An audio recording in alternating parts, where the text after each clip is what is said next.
For years, fans, players have been asking this one question.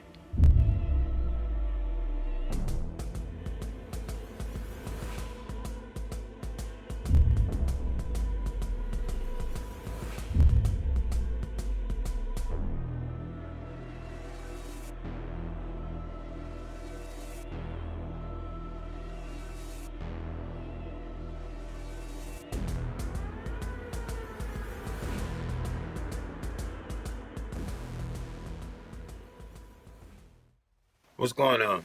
It's your boy Scheme, and today we break down who really ran the 90s. We're going to break it down year by year, brick by brick, to see who actually had the better decade. Let's start with arguably the most determined back of all time, not just the 90s. In 1990, the Dallas Cowboys were coming off their worst season in franchise history. I mean, they were bad. 1-15 bad.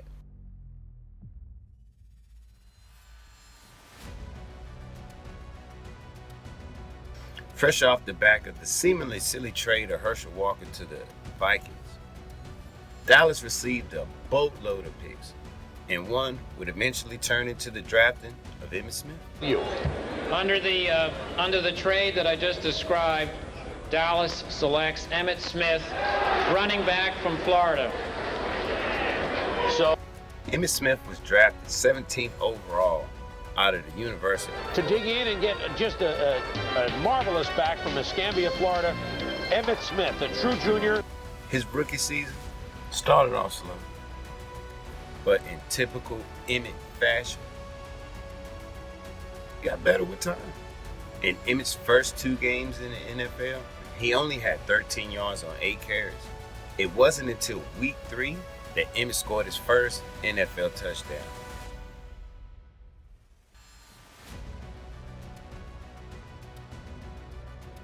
He would go on and score again the next week versus the Giants, and have his first 100-yard game the week after that versus the Bucks.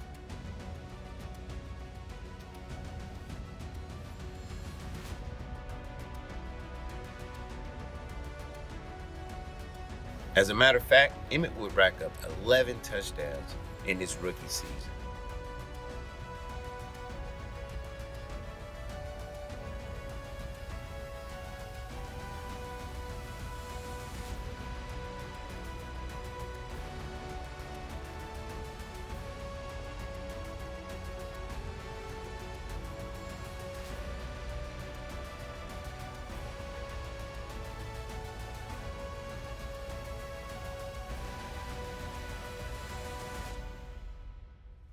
He would also fall just short of 1,000 yards. Emmitt finished the season with 937 yards on 241 attempts. That's 3.9 yards a carry. He also caught 24 passes for 228 yards. Even had a 100-yard receiving game versus the Rams.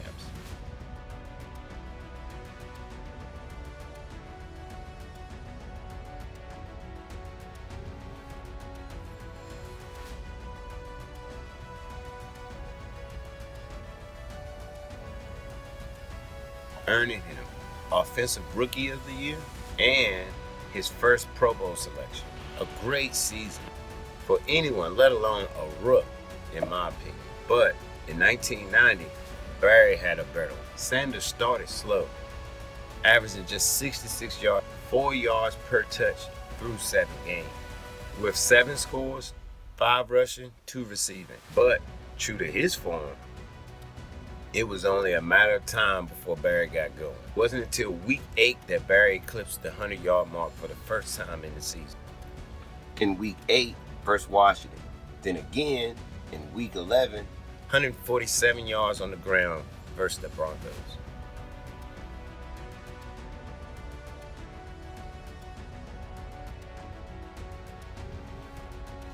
Next week, 2 scores, 1 rushing, 1 receiving. Then a $176 versus the Raiders. 2 scores 2 weeks later for another pair of rushing touchdowns.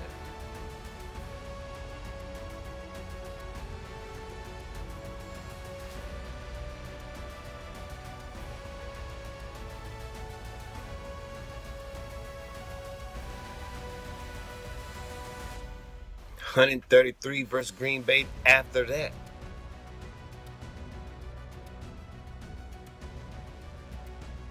Barry would finish the season as an NFL leading rusher, earning him his second Pro Bowl in a row.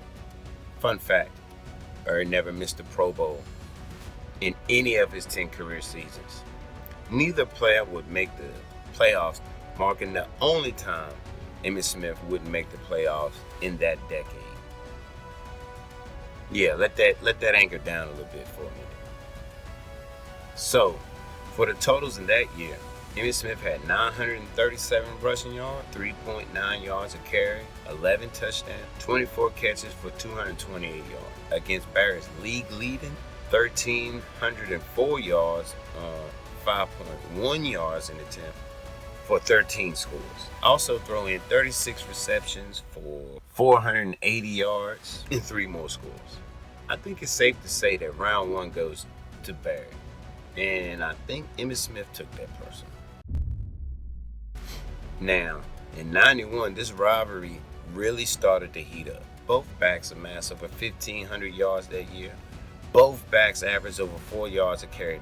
Emmitt would start off fast with a pair of 100-yard games to start the season. A pair of scores in week 2 versus Washington. One in the air, one on the ground.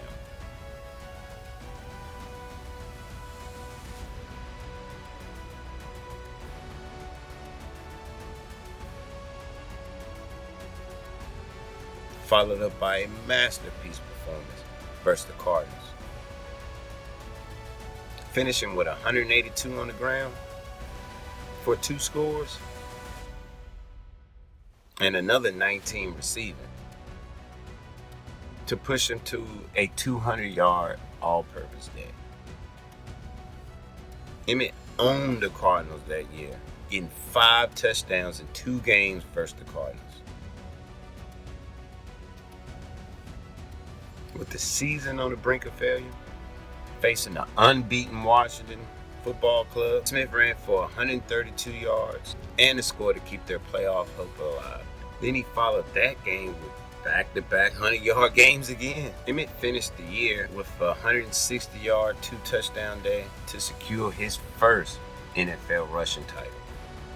Emmitt finished the season with 1,563 yards on 365 carries, 4.3 yards a touch, and 12 touchdowns.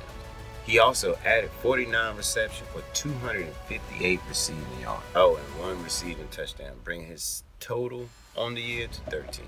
Now, you may be saying he won the rushing title. He had the better year, right? Wrong. What we're not about to do is take one stat and run with it and disregard every other thing else.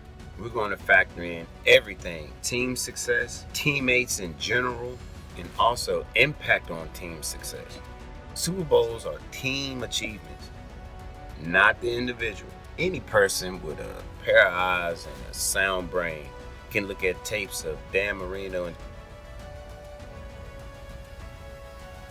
Trent Dilfer and see who's the better quarterback. No disrespect to Trent Dilfer, but nobody's saying he is a better quarterback because he won a Super Bowl and Dan did. All that being said, let's look into Barry's year. First game, not ideal. 42 rushing yards. 1 score. Then Barry went crazy the next 4 games, averaging 149.5 yards per game. Let's just say 150. I like even numbers. And 6 total touchdowns.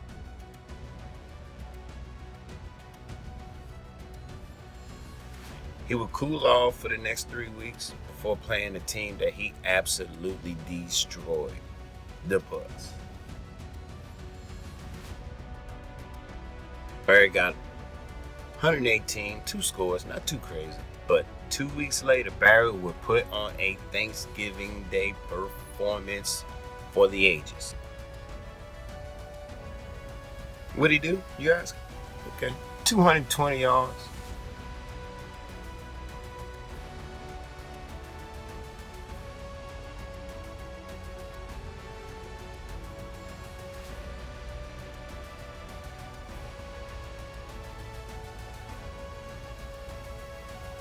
23 carries, 4 touchdowns. Barry would fall just short of the rushing title with 1,548 yards on 342 attempts, 4.5 yards a carry, and league-leading 16 rushing touchdowns.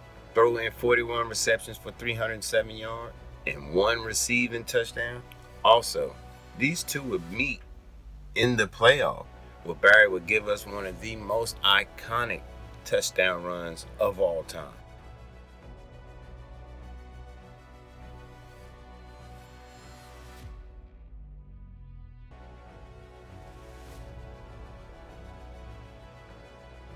In that game, neither back rushed for 100, but Barry would get the score, which helped his team get a 38-6 victory. Overall, Emmett would have the rushing title by 15 yards, playing in all 16 games, where Barry played in 15. But it was Barry with the most scores. Barry had the better average per play by 0.2 yards, and he also averaged more per game, 103.2 yards, as opposed to Emmett's 97.7 yards a game. Also, head-to-head matchup in the playoffs, I'd say if you're keeping score, I got it 2-0 Barry at this point. The 1992 season saw more of the dominance from both backs. Barry would endure 16 different players on his O-line that year. Still didn't keep him from getting his 3rd consecutive 1,000-yard season. Barry would start the year with a .09 and a score versus the Bears. Though he wouldn't have another 100-yard game until week 7, he still gave us amazing touchdown run. He torched the Bucs for 122 yards on 21 carries, 5.8 yards a clip, and 2 touchdowns. He would match up again against Emmitt Smith, but it was Emmitt and the Cowboys who stole the show this time. Barry did have a good game, 108 yards. Barry finished the season on 1,352 yards, 312 attempts, that's on 4.3 yards an attempt, with 10 total touchdowns, 9 rushing, 1 receiving. Barry will make his 4th straight Pro Bowl and, in just 4 seasons, become the Lions' all-time leading rusher, passing Billy Sims. Now, in 92, Emmett really put his foot down about who was the best back in the 90s. He started the year against the defending champ, Washington. Emmett gave them 140 and 1 tutty. And a statement win. Emmett will have another great game following that against the Giants, racking up 144 total yards. He had 3 straight games with a touchdown to start the season before cooling off week 4. Emmett played all 16 games, and in that season, he only didn't touch paint in 4 of those games. He scored 6 touchdowns in 3 weeks after not scoring week 4. I think it really ticked him off. He had 152 yards and 3 scores versus the then Oakland Raiders.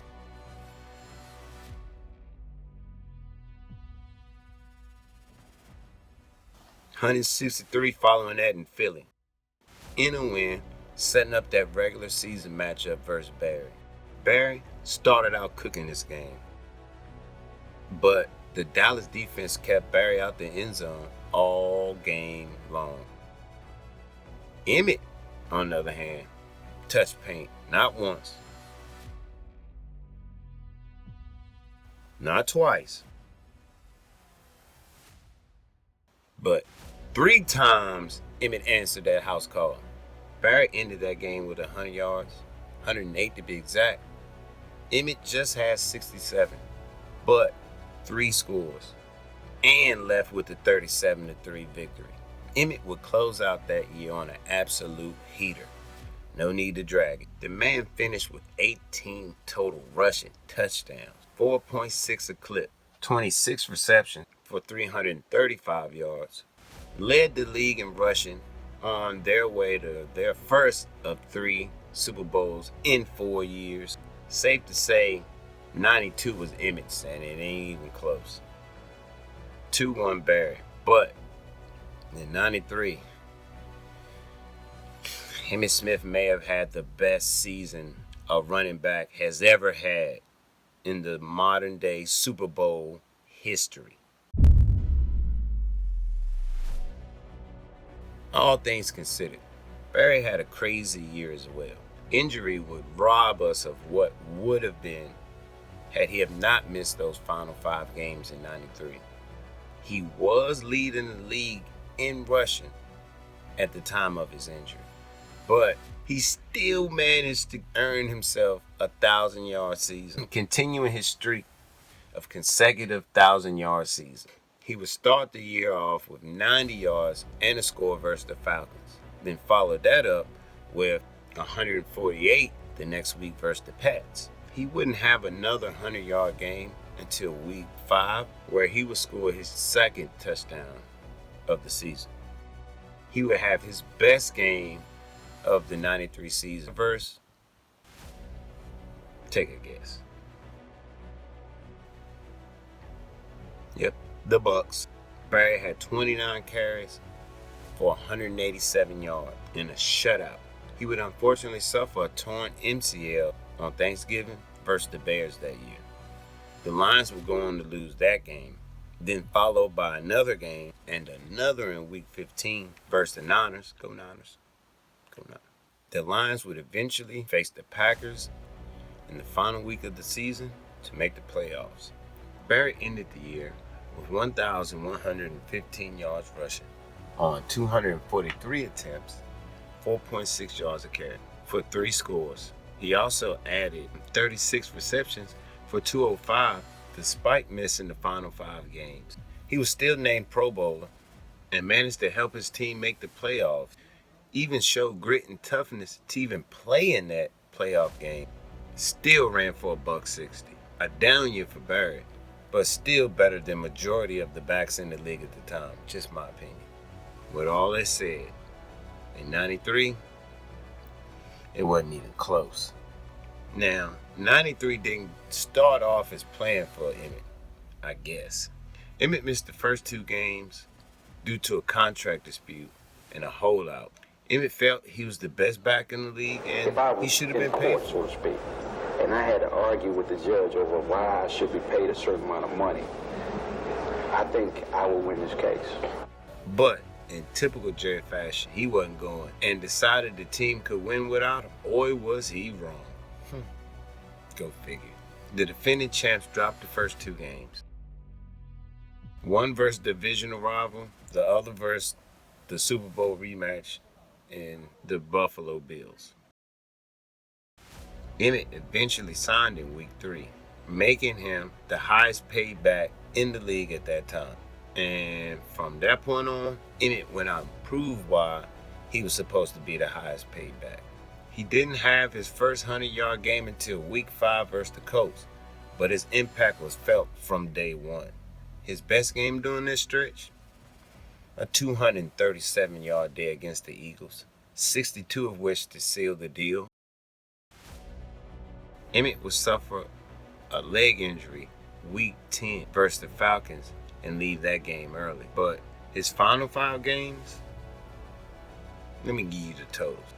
688 rushing yards, 3 scored, 6.04 yards a touch during that stretch. Emmitt showed the world how tough he was versus the Giants in a 168-yard day on 32 carries, 10 receptions for 62, all on a separated shoulder. Like, hold up, that's crazy. This shows you the toughness and grit that Emmitt Smith had.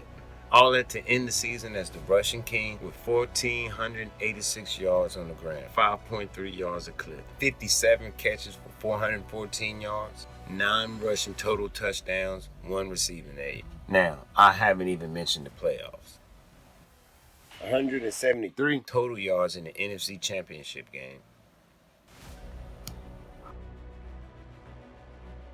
On his way to his first and only Super Bowl MVP award. Now, back to the accolades, because I forgot to mention first team All-Pro running back, league MVP, all while missing the first 2 games. So the man had league MVP, Super Bowl MVP, rushing title, All-Pro, Pro Bowl, all that good stuff, all in 1 year. It just means in 93, Deuce Deuce was the guy, okay? Emmitt Smith was him. And if you're keeping score, that makes it 2-2 heading into 94. In 94, Emmitt started the year hot.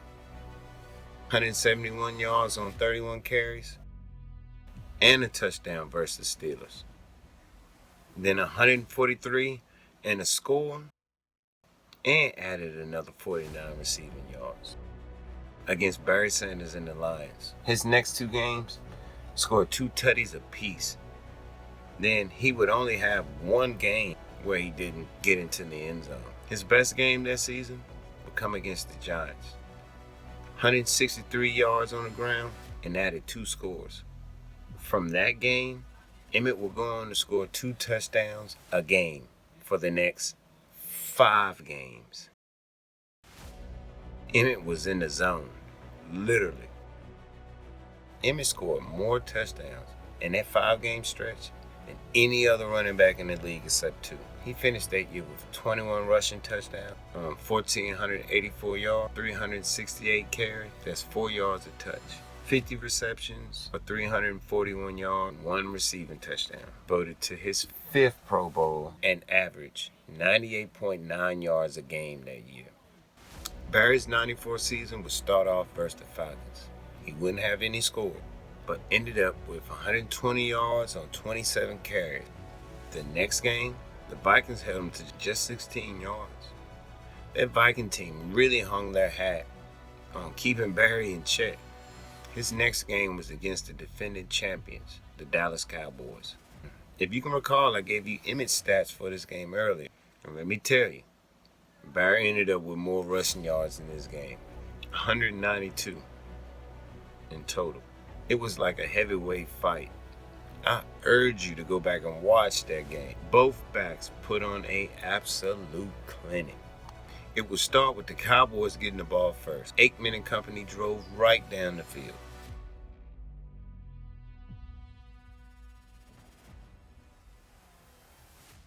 With 17 on the ground coming from Emmitt and put up a score. 7-zip Cowboys. Barry and the Lions would go to work starting from their own 41-yard line.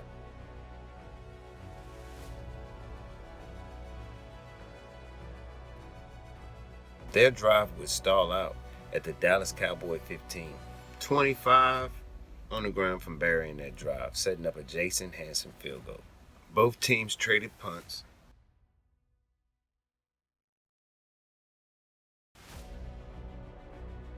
And then the Cowboys stalled again before the Lions would get something going.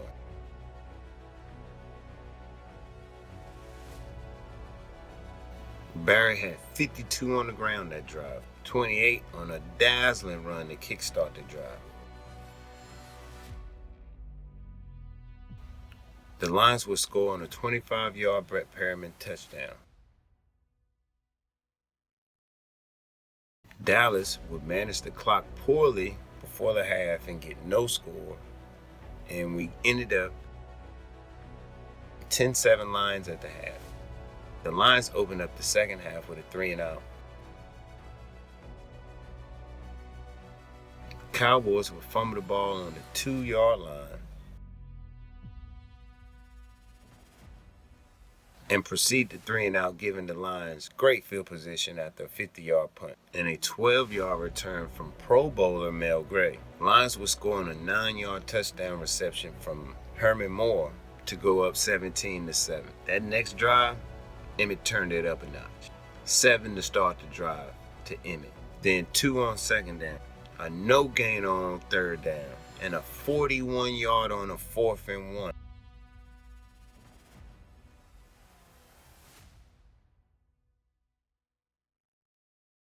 Only to have that callback by offsetting personal fouls. We'd run the 4th-and-1 again and pick it up and continue to drive. The Cowboys would pick up another 4th-and-1 on that drive, moving the Cowboys to inside the 10-yard line. That drive would ultimately stall out on the 1, and Barry Switzer would elect to kick the field goal. That cut the Lions' lead 7, 17-10. The Lions would punt their next possession, and the Cowboys would fumble on theirs. Barry would rush for 14, then 4, then lose 2. And Scott Mitchell missed on an open pass to Herman Moore. Then Hansen would miss his 51-yard field goal attempt. The next drive would see Emmett get 45 yards on the ground rushing and a 6-yard touchdown to tie the game 17-17. Barry would do his best to get his team in position, pouring in another 25 on the ground in that critical drive, setting up a 57-yard field goal from Jason Hansen.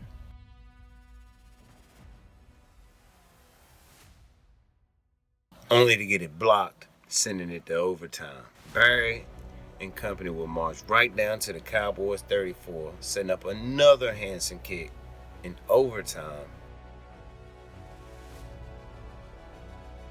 only to have it blocked again. The Cowboys picked up 2 first downs and then fumbled on the Detroit 37. Lions would punt the ensuing drive to the Dallas 16. And like Dallas's last drive, they picked up 2 first downs. 1 from Emmett, 1 to Michael Irvin, only to fumble again on a sack force fumble from Broderick Thomas. After a 17-yard catch from Perriman and a few Barry Sanders run would set up Jason Hansen again for the game-winning field goal kick. And this time, he made it to stun the defending champs, 2017 in overtime. Emmett ended the game with 143 yards on 29 carries, 1 touchdown, 7 receptions for 49 yards, 192 total yards. But it was Barry with 194 yards on the ground on 40 carries. They was feeding Barry that game, who ended up with the win.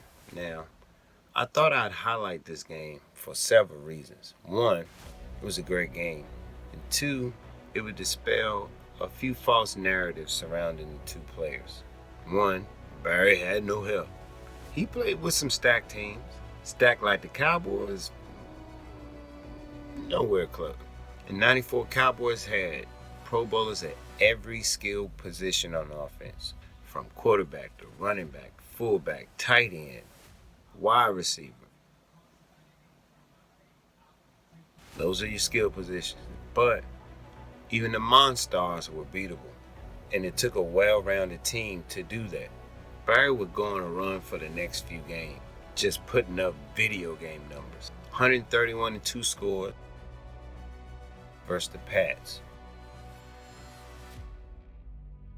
$166 versus the Bucks. Man ran 80 yards with just 1 shoe on.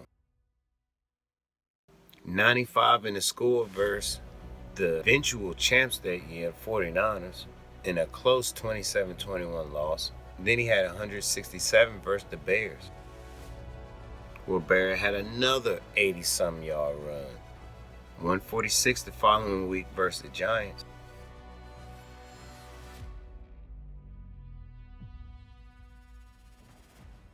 And a crazy 237-yard game versus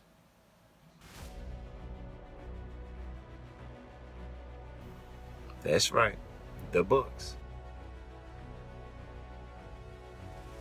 He would cool off the next few weeks before turning it back on with a 200 total yard game against the Pack. 127 the following week, giving him 1,831 yards heading into the final week of the regular season, flirting with 2,000.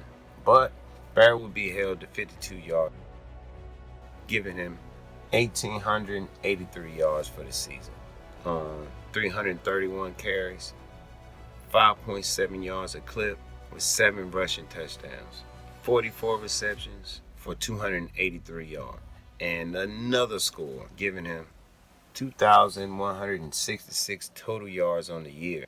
He averaged 117.7 yards a game that year. Let's compare this year, because this one's close. Emmett saw pay dirt more, but had less yards and yards a game, and per touch. Emmett ended the year with 1,825 total yards to Barry's 2,166. Neither team won the Super Bowl that year. Go Niners. In a close one, I think I give that to Barry. Before you start typing away, I'm also not opposed to if you say you give that to Emmett. But I got it 3-2. Stay tuned for part 2. Like, comment, and subscribe. And if you got it any other way than 3-2 Barry, put it down in the comments. It's your boy Scheme, NHD Production. Stay tuned for part 2, where we break down the back half of the decade to see who really ran the 90s.